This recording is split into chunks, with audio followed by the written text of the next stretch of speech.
you to Tucson today? I came to Tucson to finally meet Keith Raniere, who I've been representing for quite some time. Done a lot of reading of trial transcripts and papers and motions, but I never got to meet Keith himself. And I was very anxious to do that, to put a face and a body on dry legal documents and to ask him hard questions that we might need to know the answers to in order to seek justice in the case.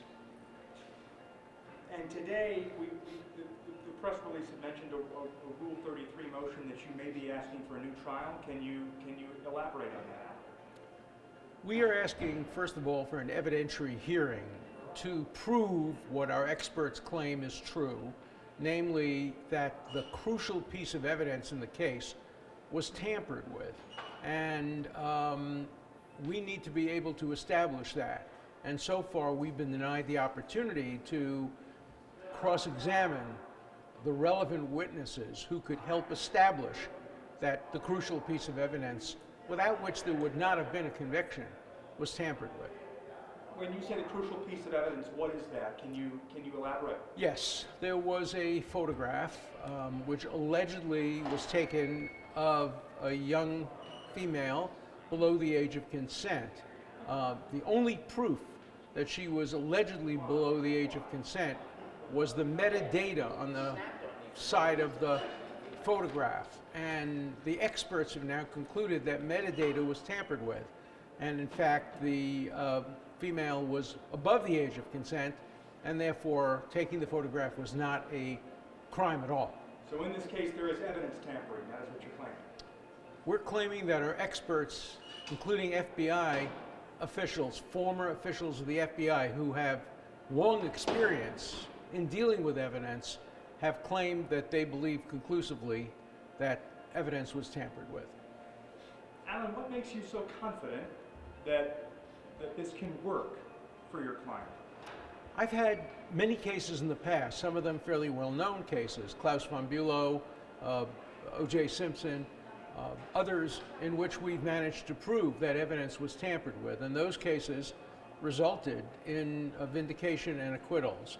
And the evidence here, according to the experts, seem very compelling, and nobody should be allowed to languish in prison essentially for the rest of their lives based on tampered evidence and based on a refusal to give a hearing to determine whether the evidence was tampered with. If the evidence was tampered with, this is a major, major scandal and major, major bad mark on the justice system. And the American people have an interest in making sure that our justice system is never tampered with and that evidence is never tampered with. More than a dozen victims testified at Mr. Raniere's sentencing several years back. What do you say to the victims and their families who claim that Mr. Raniere tried to set out to destroy women's lives? Without this one piece of evidence, the case against Raniere is based essentially on consensual sexual activities with adults. And in my view, in my experience, I don't believe the jury would have convicted, but for the photograph of the underage female, and if that photograph and if the dates on that photograph were tampered with. And there's also some evidence that photographs were staged, that evidence was put into photographs that weren't originally there. And these are issues that go to the heart of our justice system and would have resulted in a different verdict had the evidence not been tampered with. Do you believe Keith Raniere is innocent? I believe, based on the expert testimony that I've seen, that he did not receive a fair trial. Are you calling out for a new one? We're calling out for a new one or for a dismissal of some of the charges. If evidence was tampered with, then it can never be used again in a case. And some of the charges themselves, for example, the charge involving an underage female, would have to be dropped. You can't even have a new trial if the evidence has been tampered with. You met Mr. Raniere for the first time, sir? First time I've ever met him. How's he doing?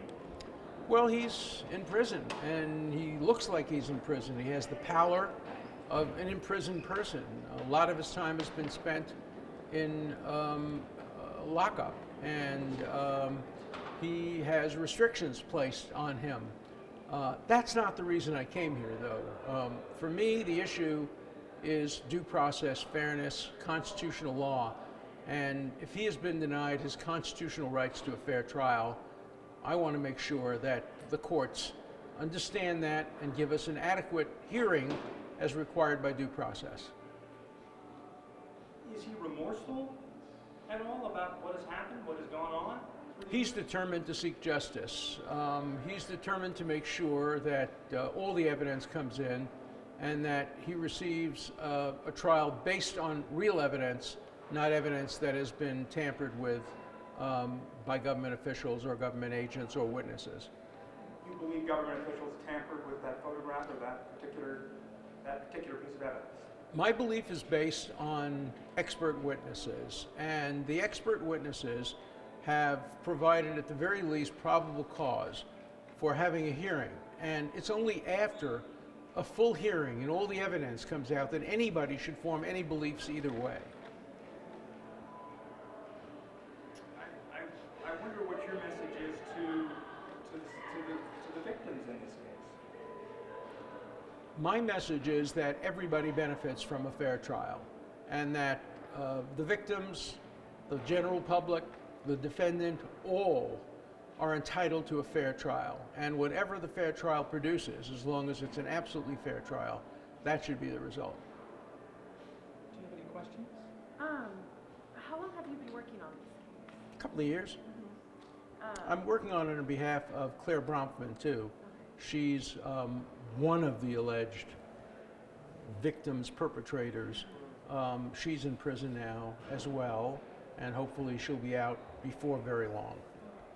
And from your research, have you found anything that strikes you as interesting, unique, or odd about this case that we haven't talked about? What's unique and odd is I've been dealing with cases involving law enforcement for 60 years. And if the expert witnesses are correct that there was this kind of tampering with the evidence, this would be one of the very, very few cases where you have that kind of denial of due process. And every American should be concerned, because if officials, law enforcement officials, or anyone else can tamper with evidence against Keith Raniere, they can tamper with evidence against anyone else, including you and me. And you said you've been trying to get another trial for some time. How long? We won't rest until we finally get a hearing. It's not that there has been a hearing and a new trial has been turned down. It's that there hasn't been a hearing. We haven't been given the due process opportunity to present what we have, which is compelling evidence by former law enforcement officials. These are not just ordinary people. These are not only ordinary experts. They're experts who have worked for the government and for the FBI, and they have put their credibility, indeed their freedom, on the line, because they've done it under oath in sworn affidavits, concluding that the evidence was almost certainly tampered with, and the public has a right to know whether that's true. Mr. Dershowitz, your client was convicted, I believe he was 60 or so at the time. I think he's 63 now. He's convicted and sentenced to 120 years. Are you worried he'll spend the rest of his life behind bars without getting that due process that you are fighting for? It's the goal of the government to keep him behind bars for the rest of his life, and apparently without giving him an opportunity to prove his claims about denial of due process. And it's our job to make sure that he gets his due process and make sure he gets a hearing. And we want to do it sooner rather than later, because he is in his 60s. And if he was denied due process, he's entitled to a fair evidentiary hearing and then a remedy, either a new trial or dismissal of some of the charges and a resentencing, or a dismissal of all the charges. And we won't rest until those goals are achieved. I wonder what you'd say to some members of the public who say, the evidence is so clear, the victim's testimony, the family impact statements, victim impact statements. What do you say to those who believe that he's guilty and, you know, getting justice right now, sitting in prison?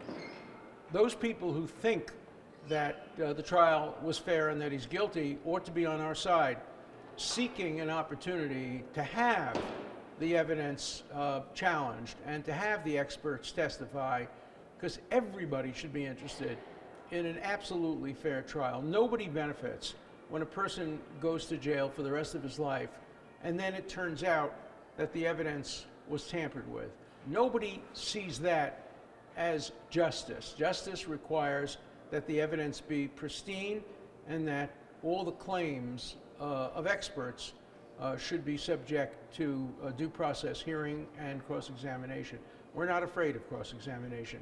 We welcome it. We just want an opportunity to present the full evidence in the case, not the evidence that was presented only partially and without evidence of the tampering at the trial itself.